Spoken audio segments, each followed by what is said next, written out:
Important point है बच्चों, इसे अच्छे से याद रखें। आगे बढ़ते हैं, इनके स्ट्रक्चर समझते हैं। Monosaccharides, glucose and fructose concepts होते हैं बच्चों, लेकिन मोस्टली एग्जाम्स में 10 कॉन्सेप्ट ही ऐसे होते हैं जिन पर क्वेश्चंस पूछे जाते हैं। इस वीडियो में बच्चों मैं आपको बायोमोलिक्यूल चैप्टर के सबसे इम्पोर्टेंट कॉन्सेप्ट्स केवल 10 मिनट में कवर करा दूंगा, ताकि आप इस टॉपिक में भी एग्जाम में अच्छा स्कोर कर पाओ। कार्बोहाइड्रेट से स्टार्ट करते हैं। ये 3 टाइप्स के होते हैं, मोनोसैकेराइड्स, ओलिगोसैकेराइड्स एंड पॉलीसैकेराइड्स। ये सब हाइड्रोलिसिस होने पर कितने मोनोसैकेराइड्स देंगे, इस बात से इन्हें डिफाइन किया जाता है। मोनोसैकेराइड्स फर्दर हाइड्रोलाइज नहीं होते हैं। इसके 2 इंपॉर्टेंट एग्जांपल हैं, glucose and fructose. Oligosaccharides hydrolysis होने पर 2 से लेकर 10 तक कितने भी मोनोसैकेराइड्स दे सकते हैं। 2 दिए तो इन्हें डाइसैकेराइड्स बोलेंगे, 3 दिए तो ट्राइसैकेराइड्स एंड सो ऑन। इनमें डाइसैकेराइड्स सबसे इंपॉर्टेंट है। इसके सबसे इंपॉर्टेंट एग्जांपल्स हैं sucrose, maltose and lactose. Polysaccharides hydrolysis पर 10 से ज्यादा मोनोसैकेराइड्स देते हैं।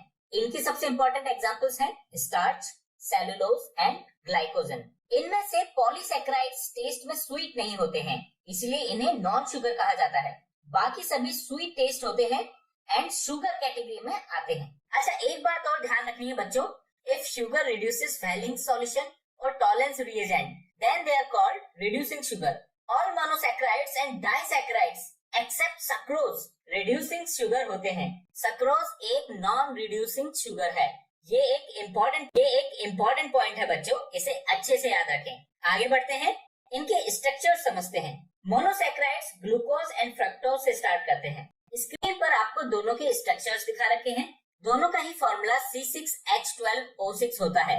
ग्लूकोज में एल्डिहाइडिक ग्रुप है, therefore it is an aldohexose, and fructose में एक कीटोनिक ग्रुप है, इसीलिए इट इज अ कीटोहेक्सोज।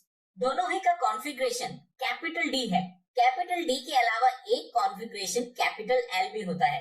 लास्ट के 2 कार्बन देखें, 5th एंड 6th। इस टाइप के स्ट्रक्चर्स में अगर OH ग्रुप लेफ्ट साइड में है तो कैपिटल L कॉन्फ़िगरेशन होगा।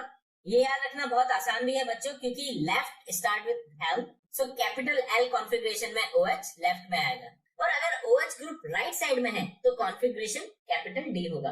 ऑप्टिकल रोटेशन की बात करें तो ग्लूकोज डेक्स्ट्रो रोटेटरी है, इसलिए हम इसके नाम में ब्रैकेट में प्लस साइन यूज करते हैं। एंड फ्रक्टोज लेवो रोटेटरी होता है, इसीलिए हम इसके नाम में ब्रैकेट में माइनस साइन यूज करते हैं। दोनों की 2 साइक्लिक फॉर्म्स भी होती हैं।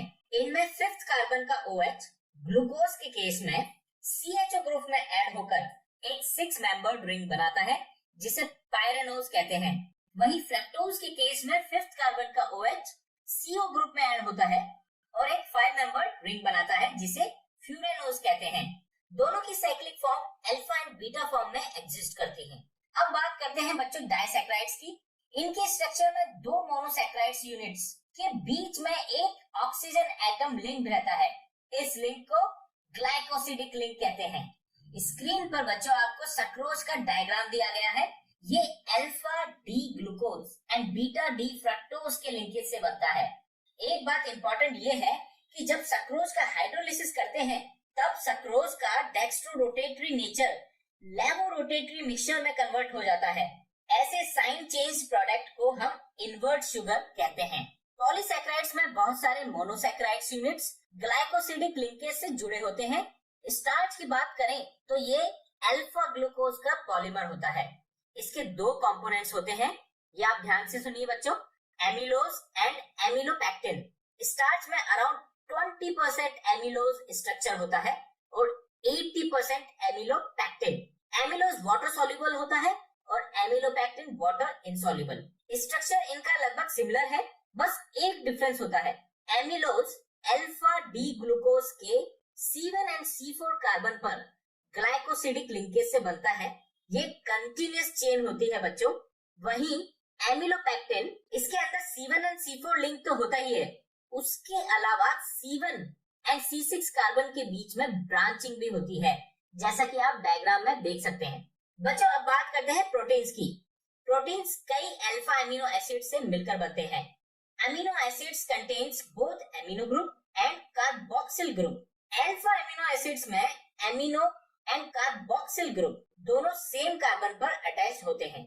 बच्चों एक इंपॉर्टेंट बात ध्यान रखें, एमिनो एसिड्स का नेचर एम्फोटेरिक होता है, लाइक सॉल्ट्स।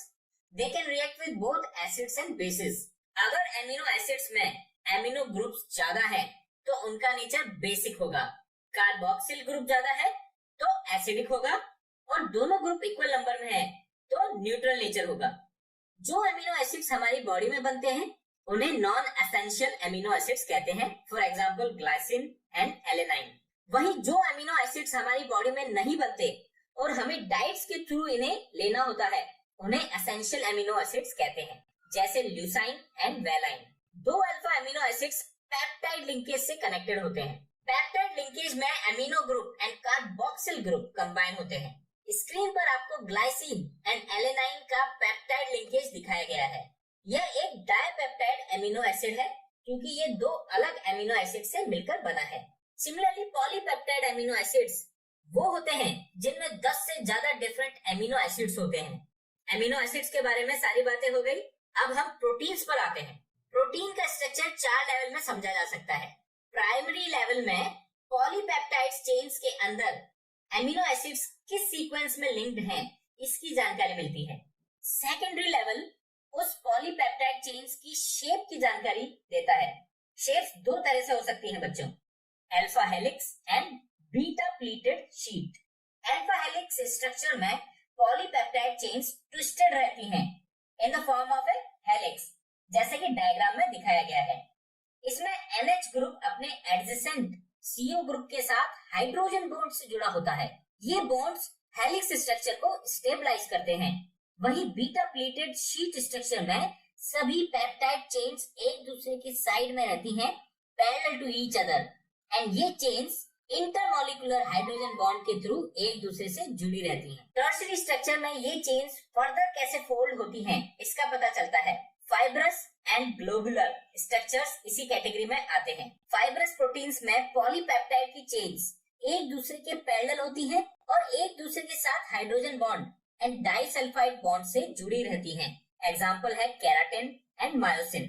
ये प्रोटीन वाटर में इनसॉल्युबल होते हैं। On the other hand globular proteins में पॉलीपेप्टाइड्स की चेन्स कॉइल हो जाती हैं और स्फीरिकल शेप में रहती हैं। एग्जाम्पल है इंसुलिन एंड एल्ब्यूमिन। ये प्रोटीन्स वाटर में सॉल्युबल होते हैं। बच्चों प्रोटीन्स में लास्ट कॉन्सेप्ट डीनेचुरेशन का है। When proteins are subject to change in temperature और change in pH value, ऐसा होने पर इनमें प्रेजेंट हाइड्रोजन बॉन्ड्स डिस्टर्ब हो जाते हैं। For example globules structure unfold हो जाता है, हेलिक्स स्ट्रक्चर अनकॉइल्ड हो जाता है। This is called as denaturation of protein. इसके एग्जाम्पल है coagulation of egg white on boiling and curdling of milk. अब बात करते हैं बच्चे न्यूक्लिक एसिड्स की। दो टाइप के न्यूक्लिक एसिड्स होते हैं, डीएनए एंड आरएनए। इन दोनों के स्ट्रक्चर्स की बेसिक यूनिट्स क्या होती हैं वो समझते हैं। यहाँ एक्स क्या है ये हम अभी देख लेंगे। पहले समझते हैं ये बेसिस क्या है। Both RNA DNA contains 4 basis. 3 basis दोनों में कॉमन है, एडेनाइन, गुएनाइन एंड साइटोसाइन, ये सारे कॉमन है। एक बेस दोनों में अलग है, डीएनए में वो थाइमाइन है और आरएनए में वो यूरेसिल है। ये इंपॉर्टेंट बात है बच्चों, इसलिए अच्छे से याद रखें। अब ये एक्स क्या है? एक्स एक शुगर है। डीएनए के स्ट्रक्चर में शुगर बीटा D2 डीऑक्सीराइबोज होता है और आरएनए के केस में शुगर बीटा डी राइबोज होता है। किसी शुगर के फर्स्ट कार्बन पर जब हम बेस अटैच कर देते हैं तो हमें जो यूनिट मिलती है उसे न्यूक्लियोसाइड कहते हैं। और यदि न्यूक्लियोसाइड में 5th कार्बन पर OH हटाकर फॉस्फोरिक एसिड लगा दें तो हमें न्यूक्लियोटाइड मिलता है। दो न्यूक्लियोटाइड को जोड़ेंगे तो दोनों के 5th एंड 3rd कार्बन के बीच एक फॉस्फोडाइएस्टर लिंकेज रहेगा और हमें डाई न्यूक्लियोटाइड मिल जाएगा। इन्हीं पॉली न्यूक्लियोटाइड चेन से बनते हैं हमारे DNA and RNA. Nucleic acid के प्राइमरी स्ट्रक्चर में इन न्यूक्लियोटाइड्स की चेन में प्रेजेंट सीक्वेंस की इंफॉर्मेशन होती है। सेकेंडरी स्ट्रक्चर में हमें हेलिक्स मिलता है। डीएनए के सेकेंडरी स्ट्रक्चर में डबल स्ट्रैंड हेलिक्स स्ट्रक्चर होता है, यानी 2 nucleic acid chains helix form में एक दूसरे के साथ जुड़ी रहती हैं bye hydrogen bonds between the bases. ये ध्यान रखें, एडेनाइन केवल थाइमाइन के साथ हाइड्रोजन बॉन्ड बनाता है और साइटोसाइन गुएनाइन के साथ हाइड्रोजन बॉन्ड बनाता है। आरएनए के सेकेंडरी स्ट्रक्चर में डबल की जगह single strand nucleic acid chain ही होती है। 3 टाइप के आरएनए होते हैं बच्चों, messenger RNA, ribosomal RNA and transfer RNA. अब बात करते हैं बच्चों हार्मोन्स की। हार्मोन्स बॉडी में एंडोक्राइन ग्लैंड्स में बनते हैं और ब्लड के थ्रू डिफरेंट बॉडी पार्ट्स तक पहुंचाए जाते हैं।